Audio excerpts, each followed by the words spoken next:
Kerbal Space Program. Zombies in Space. Episode 9. 2 Missions.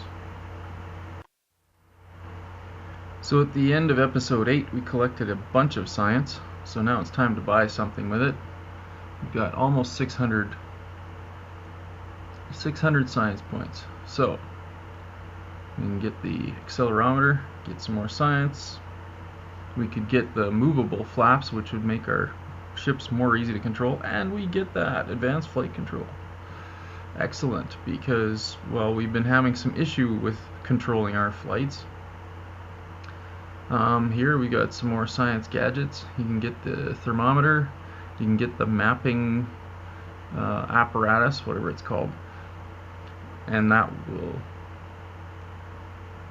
300 science. Okay, so we get the electronics, and there's absolutely no way we can get that. So we buy that. So we got a few new science experiments that we can run, which of course means more science points, and that costs 90. Well, I think we're out of luck. With that one.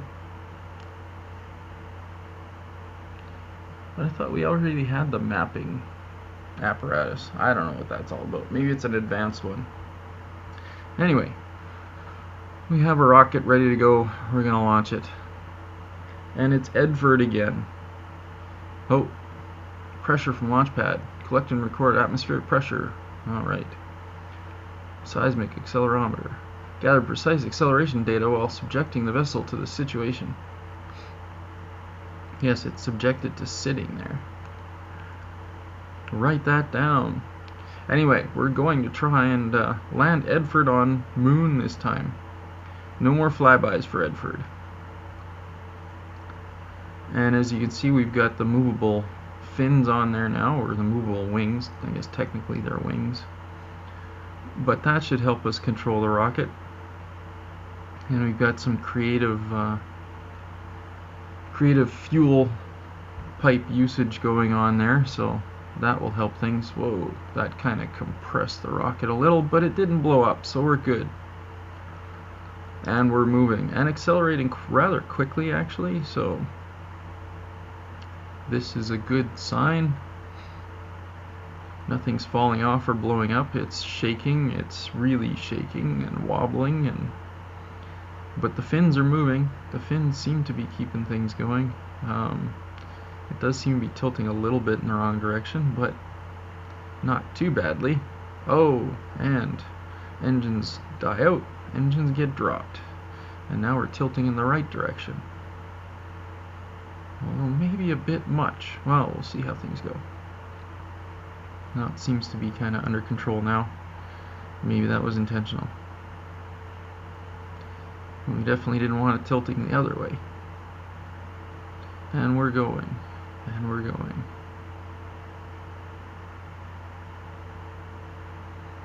And things seem to be going quite well. We're rising up, rising up. We're getting close to that 200 meters per second, which is recommended not to hit before you hit 10 kilometers up, so we'll throttle back a little. 9,000. 9.5 kilometers. 10 kilometers. Okay, well, we can accelerate.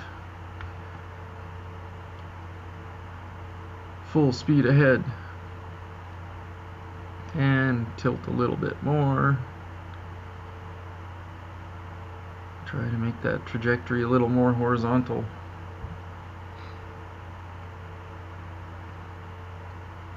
And it seems to be tilting in weird ways again, but we're still going.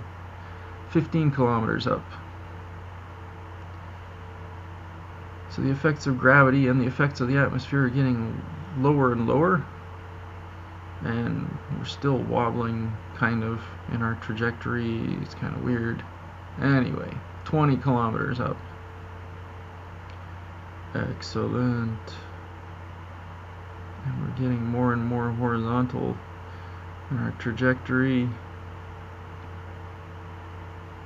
25 kilometers up. And Edford actually seems to be enjoying himself. There's the sun, and there go those tanks. Alright. And as you can see, it's kind of a weird setup. We've got 4 engines firing, and I've got fuel leading from that bottom stage up to the three engines towards the top. So I can burn that bottom stage right out and then drop it, and then the rest of the rocket will have full fuel tanks. It's kind of a weird twist on the whole asparagus staging idea, but it works for me. And also that will be the end of our fins. And now that we're 44 kilometers up, I'm not sure that the fins are doing a whole lot for us anyway. Okay. Our apoapsis is going to be 60 kilometers, so we're good. We're at 50, and that is just about done. Well, okay, so we can ditch that stage. Bye bye fins.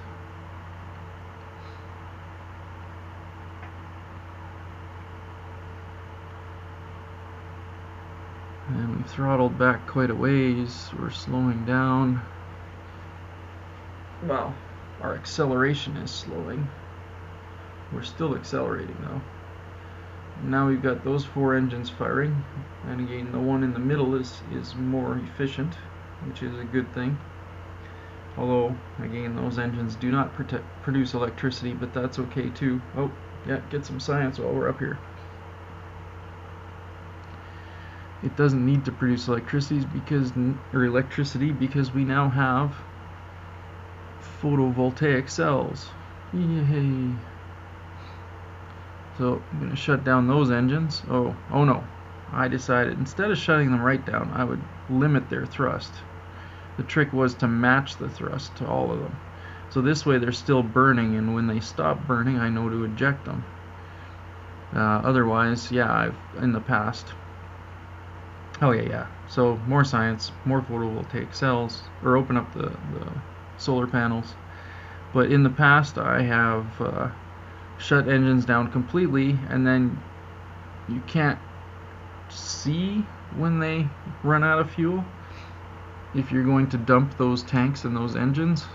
So here I put them on minimal thrust so that I can actually visually be looking at the spacecraft and know that the tanks have run out. Although right now we've got them shut off, so anyways, okay. Yeah. And trying to create a trajectory to moon. We want them to go to moon.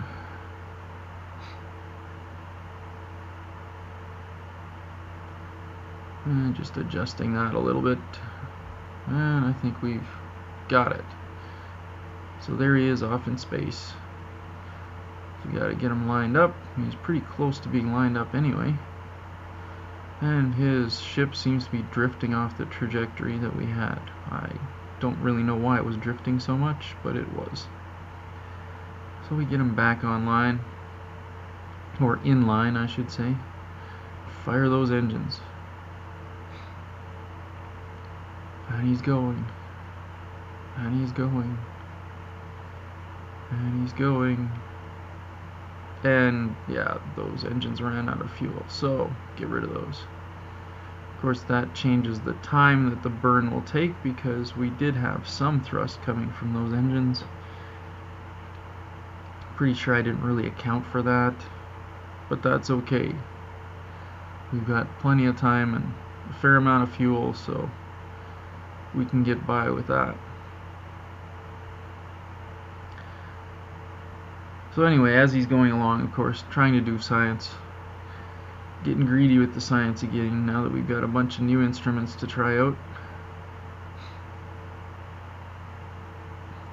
And it's getting closer, getting closer, getting closer. 9 seconds to burn, 8, 7, and just adjust that a little bit. Okay, we're going to be happy with that. So now to the next launch. Well, that's kind of cool. As you can see, I've got some struts holding this rocket up. Or not struts, but girders. Anyway, we launch.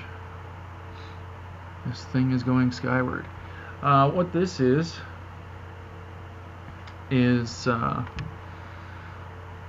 well, it's a craft. It's got a guy on it. So what I want to do is to try to get him to do some science about different different biomes. I was gonna say environments, but they call them biomes in here. So biomes around Kerbin. So we're gonna try and put him into a polar orbit. In addition to that, we've got on the top of the craft Kethane detector. So we're gonna try to detect some Kethane, and we also have oh yeah, stage is burnt out, so get rid of them. Oh, and they're wobbling. Yeah, we don't actually have struts yet. So we've got the accordioning lower stages there. They go in, they go out. But they seem to be fairly stable. Relatively stable. Yeah, that might be the proper word for it. Anyway, we also have the mapping device on there, and as you can see, this thing has landing legs. So the idea is that I can do the science, I can do the mapping, I can detect the Kethane, map out where the Kethane is on Kerbin, and then I can land him on Kerbin and of course do more science wherever he lands. And the idea with this is I'm also testing the rocket so that one day I can send it or maybe an updated version of it to Moon and to Minimus so that I can detect Kethane there. Moon, maybe not. Definitely to Minimus. Minimus, I think, is a great place to use to land and refuel. Or now that I've got MechJeb, a great place to mine for fuel and then, or drill for fuel and then, you know, refuel things in orbit. Moon, not as great because the higher gravity, and if you're going to be leaving the system anyway, Minimus is closer to the edge, so Minimus has its advantages over Moon for sure. But we're getting this guy up there, sending him up into orbit. Things are looking quite good for him, actually. I like the looks of this, other than the wobble we had before, but now, oh, there's sunrise. The sun has risen sort of 36 kilometers up now, and our trajectory seems a little bit off of north, but not too bad, I would think. And we're still rising. Oh, throttling back a little. Yeah, time to our maximum altitude's over a minute, so it's kind of been suggested that you try to keep that under a minute. Oh, that stage is burnt out, so get rid of those tanks. Yeah, try to keep that under a minute.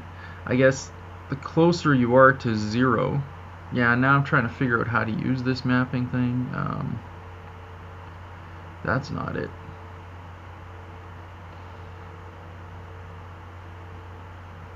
That's not it. Ah, there we go. ISA MapSat. Now it's got a whole bunch of buttons. So SCN looks like maybe that's scan. I don't know. We'll try that out. See what happens. But it does have a lot of buttons. That makes it really impressive. And colors. It's got colors. Not that you can see too many on the map right now.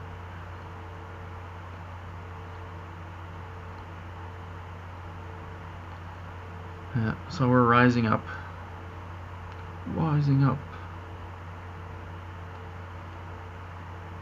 And the word is with that with the mapping, you can actually map out the biomes, but the information on, oh yeah, here we go. We can activate the detector, and now we can start detecting Kethane. Woohoo! That'll be impressive. Well, it says it's active. It says it's active.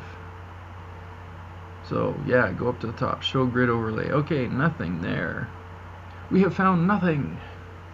Although I guess that's can be important information, and you don't waste your time drilling there. We've still found nothing.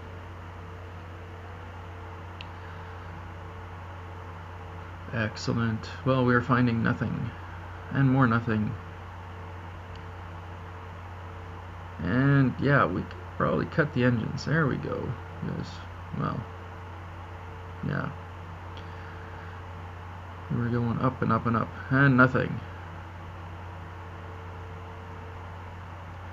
And more nothing. And nothing. There's a lot of nothing going on. Oh, more nothing. And click on there.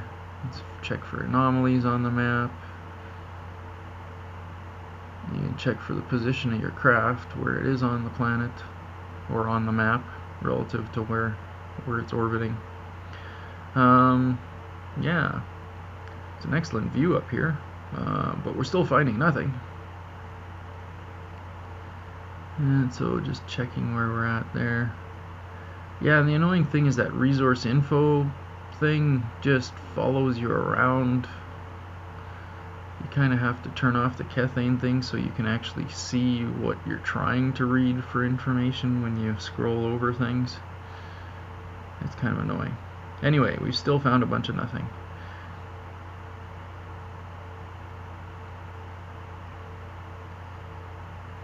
And yeah, we're having some issues, yes, because we've run out of power. So extend the solar panels. And that's one thing that I learned from this test, is that, well, especially if you're going to put both sensors, both types of sensors on a craft, you're going to want, yeah, see there's a big gap there? We ran out of power. If you're going to put both types of sensors on the thing, you want a lot of batteries and a lot of solar panels, because we ran out of power. And when you run out of power, you get no information. So we still got nothing. We're finding a whole lot of nothing. Oh hey, we found some. Found some on the ice caps, or well, the polar, whatever you want to call it. Oh, up at the pole, we're finding some Kethane. Now, if you look at our trajectory down below, it doesn't look like we're perfectly set for the north, but anyway. See how it goes.